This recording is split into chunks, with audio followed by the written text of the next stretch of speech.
Secrets of Misty Hollow is book 1. The series is Okay. actually called Misty Hollow. Okay. And it's a small town set up in the Ozark Mountains where a lot of people go to disappear. But the only problem is that there's no way of disappearing. Some people have somebody stalking them, and they think that they can go and hide here, and the danger follows them. Or in book 1, they're in witness protection program where they end up in Misty Hollow. It turns out that the main character does a simple DNA test and finds out that a crime lord is her birth father, and so that starts the whole thing. So you'll have the characters in each one appear in each other's books, but each book has a separate main character and a separate mystery or suspense that has to be resolved at the end.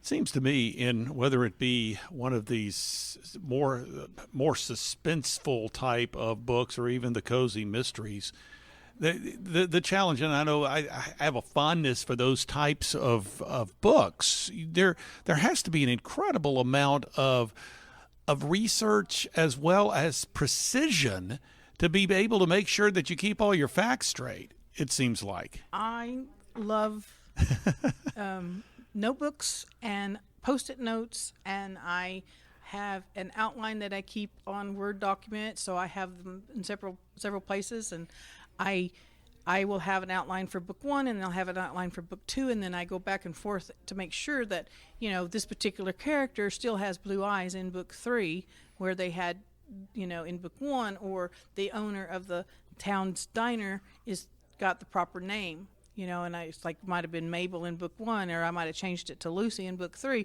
Well, I better have a reason for changing it to Lucy other than the fact that I just forgot that her name was Mabel. So there's a lot of keeping track and organization when you're doing a series.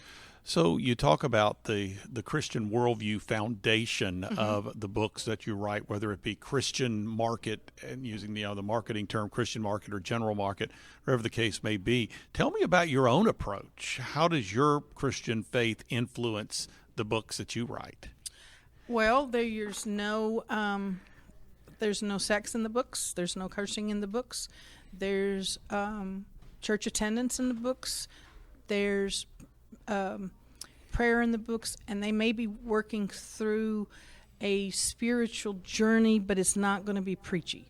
It's going to be an underlying thread, and that helps them get from the point of danger to the point of safety.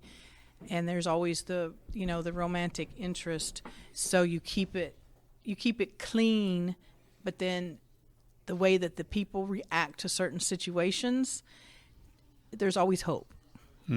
So there's always that hope, no matter how dark the situation that the character is in.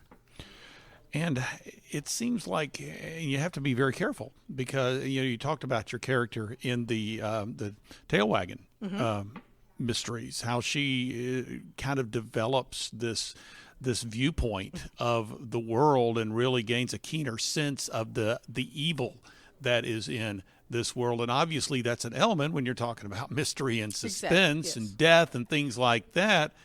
But there seems to be, there has to be, it seems like, a line that doesn't get crossed. Yeah, and you have to be careful because you don't want your characters to be jaded. Right. So you start off with this lovable, flighty character, and then someone that they care about ends up dead, or they find themselves in danger. It would be really easy for them to just turn, their entire thoughts and everything away from everything else, and turn inward and become jaded and self-absorbed. So I work really hard to make sure that my characters don't do that.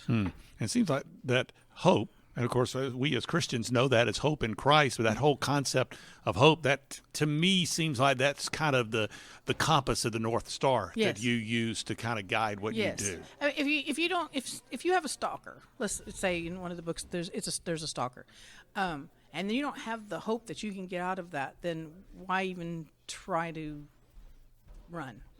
You have to have that hope that you can get away from that danger that's following you.